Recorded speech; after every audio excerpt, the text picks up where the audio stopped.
समुद्र म्हणजे मुळातच वेड लावणारं ठिकाण असतं. अवघ्या पृथ्वीला प्रकाश देणाऱ्या, सृष्टीला जगवणाऱ्या सूर्याचं मंदिर ही कल्पनाच अतिशय वेगळी आहे. भारतात काही निवडक ठिकाणी अशी सूर्यमंदिरं आहेत. रत्नागिरी जिल्ह्यातल्या राजापूर तालुक्यात कशेळी या गावात वसलेलं हे कनकादित्य मंदिर त्यापैकीच एक आहे. नमस्कार मित्रांनो, माझी भटकंतीच्या या नव्या व्हिडिओमध्ये आज आपण कोकणातलं कनकादित्य मंदिर आणि त्याच्या जवळचाच देवघळी किंवा कशेळी बांध हा अप्रतिम असा समुद्रकिनारा या दोन्ही ठिकाणांची माहिती बघणार आहोत. कोकणामध्ये अतिशय प्राचीन मंदिरं आहेत, खूप वैशिष्ट्यपूर्ण ठिकाण आहेत. त्यापैकीच एका मंदिराजवळ मी आलोय. कशेळी गावातलं हे कनकादित्याचं मंदिर आहे. कनकादित्य मंदिराकडे जाण्यासाठी रत्नागिरीहून भाटे, सुरुबन, पावस या मार्गाने जाणारा अतिशय सुंदर असा रस्ता आहे. रत्नागिरी शहर सोडून बाहेर पडलं की भाटे गावाच्या पुलावरनं आपल्याला खाडी दिसते आणि मच्छीमारीसाठी निघालेल्या अनेक होड्या बघायला मिळतात. हे म्हणजे भाट्याच्या खाडीत बुडणाऱ्या दालद्याला विश्वेश्वराच्या घाटीवरनं कुराण वाचून दाखवण्यापैकी आहे. हा पुलंच्या अंतू बर्व्याचा डायलॉग आठवत असेल तर हीच ती भाट्याची खाडी.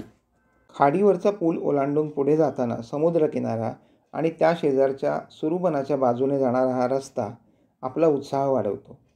पावस मागे टाकून पूर्णगड किल्ल्याजवळचा पूल आणि गावखडीचा समुद्रकिनारा ओलांडून पुढे जाताना भन्नाट वारा आणि मोकळ्या हवेमुळे मन आणखी प्रसन्न होतं. रत्नागिरी शहरापासून कशेळी गावाचं अंतर सुमारे 32 किलोमीटर आहे. मुख्य रस्ता सोडून कशेळी गावात जाण्यासाठी आत एक रस्ता वळतो. इथे कनकादित्य मंदिराकडे जाण्यासाठी दिशा दाखवणारे ठळक बोर्ड्स आहेत. आम्ही इथे पोहोचलो तेव्हा पाऊस सुरू झाला होता. मुख्य रस्त्यापासून आत वळल्यानंतर मात्र अगदी सिंगल रोड आहे. मंदिरापर्यंत पोहोचेपर्यंत पाऊस बऱ्यापैकी थांबला होता. गावात अगदी निसर्गरम्य परिसरात वसलेलं हे मंदिर पूर्वी फारसं कोणाला माहीत नव्हतं. हळूहळू त्याची प्रसिद्धी वाढत गेली. जीर्णोद्धार झाल्यानंतर त्याचं सौंदर्य आता आणखी खुललं आहे. मंदिराच्या आवारात प्रवेश केल्यानंतर त्याची भव्यता आणि प्राचीन शिल्पकला आपलं लक्ष वेधून घेते. मंदिरात असलेली आदित्यनारायणाची मूर्ती 1000 वर्षांपूर्वीची आहे असं मानलं जातं. सोमनाथ जवळच्या प्रभासपट्टण क्षेत्रातल्या सूर्य मंदिरातून ती आणली असावी असं सांगितलं जातं. या मंदिराबद्दल काही दंतकथाही प्रसिद्ध आहेत. काठेवाडमधल्या वेरावळ बंदरातून एक व्यापारी जहाजातून माल घेऊन समुद्रातून दक्षिणेकडे निघाला होता. त्यावेळी कशेळी गावाजवळ समुद्रात त्याचे जहाज अडकलं.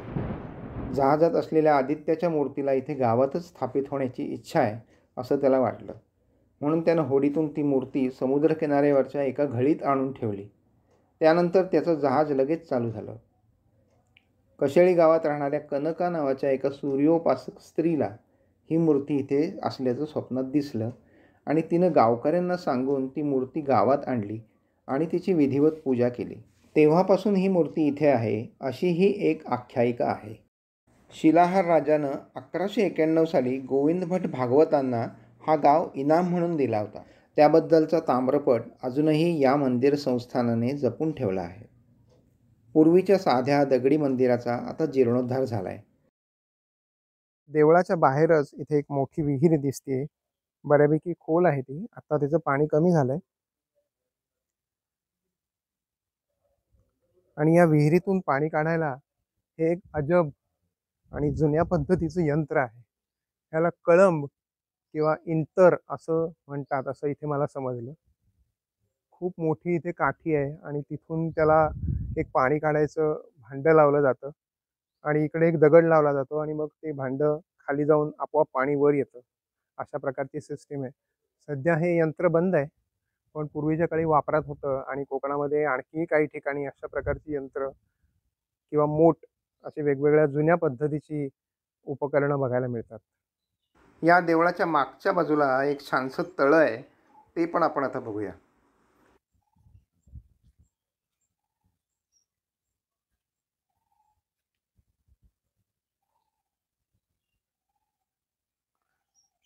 या तळ्यामध्ये कधी काळी माणसं पोहायला येत असतील, पण आता वेगळेच प्राणी आलेत पोहायला. छान म्हशी डोंबतायत, तिथे आनंद घेत आहेत तळ्यामधल्या स्नानाचा.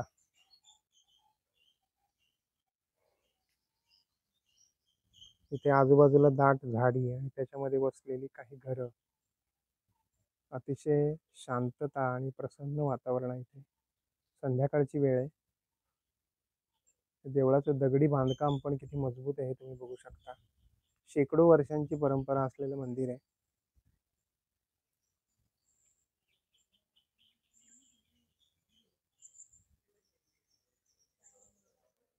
रत्नागिरीमध्ये आल्यानंतर पावस, गणपतीपुळे अशा ठिकाणची देवळं आपल्याला माहिती असतातच.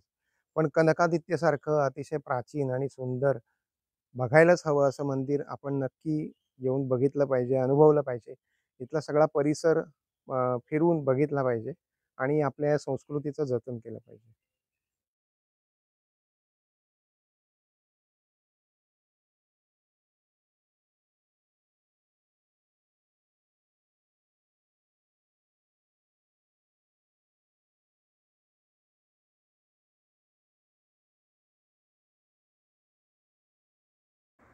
मंदिरामध्ये आदित्यनारायणाचं दर्शन घेऊन आम्ही सूर्याचं आणखी एक रूप बघायला कशेळी बांध किंवा देवघळी या समुद्र किनाऱ्याकडे रवाना झालो.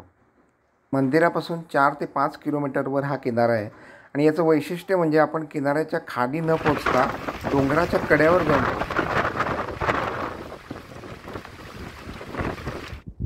कनकादित्य मंदिराच्या जवळचं आणखीन एक एक्सक्लुझिव्ह आणि भन्नाट ठिकाण अलीकडेच डेव्हलप झालेलं आहे. तिथे मी तुम्हाला घेऊन आलो आहे आणि ते ठिकाण म्हणजे कशेळी बांध. अफाट आणि अथांग असा समुद्र इथे दिसतोय. इथे आतल्या बाजूला एक घळ पण आहे, तिकडेही जाता येतं आणि इथे खाली किनारा आहे, तिथेपर्यंत उतरून जाता येतं. ही या जागेची स्पेशालिटी आहे.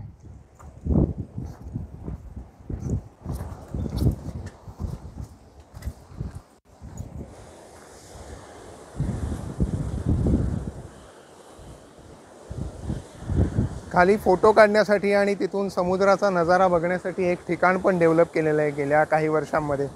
आपण तिथपर्यंत जाऊ शकतो आणि आता तुम्हाला जाऊन दाखवूया.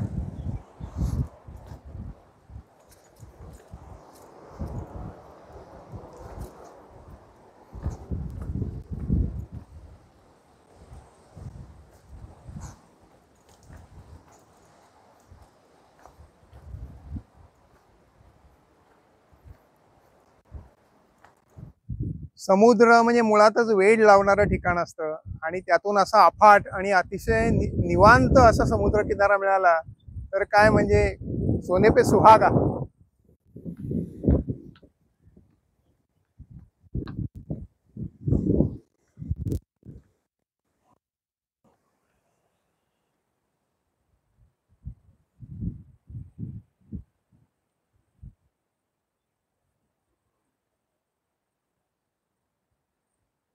या रस्त्याने असं खाली उतरून तिथपर्यंत जाता येतं आणि खूप पाण्यात नाही गेलं तर इथे धोकादायक पण काही नाही आहे, सुरक्षित आहे. पण अशा ऑड वेळी आलं तर अतिशय निवांत असा किनारा आणि हे ठिकाण आपल्याला बघायला मिळू शकतं आणि समुद्राच्या लाटांचा आनंद घेता येतो.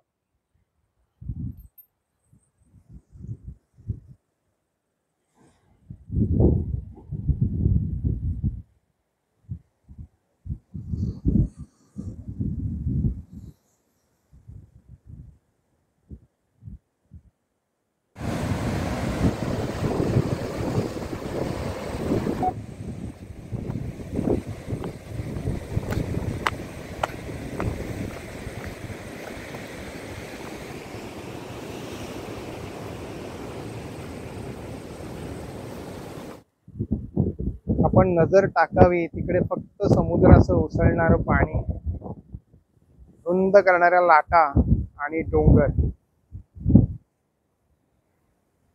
अशा ठिकाणी आपण तासन तास बसून राहिलो तरी वेळ कसा जातो निघून हे कळत सुद्धा नाही.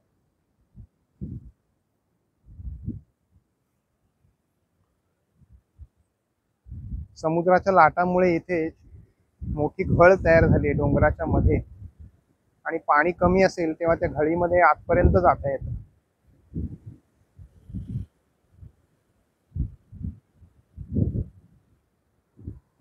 सूर्यापुढे नतमस्तक होऊन निसर्गाची अनोखी रूपं पूर्णपणे अनुभवून आम्ही पुन्हा परतीच्या मार्गाला लागलो. तुम्ही कोकणात फिरायला जाणार असाल तर कशेळीचं हे कनकादित्य मंदिर आणि जवळचाच देवघळी बीच या दोन्ही ठिकाणी आवर्जून भेट द्या. तुमच्या ट्रिपचा आनंद नक्कीच कितीतरी पटींनी वाढेल. माझी भटकंती हा माझा यूट्यूब चॅनल तुम्ही अजून सबस्क्राईब केला नसेल तर आत्ताच सबस्क्राईब करा आणि नवीन नवीन व्हिडिओंना असंच लाईक्स कमेंट्स देत राहा.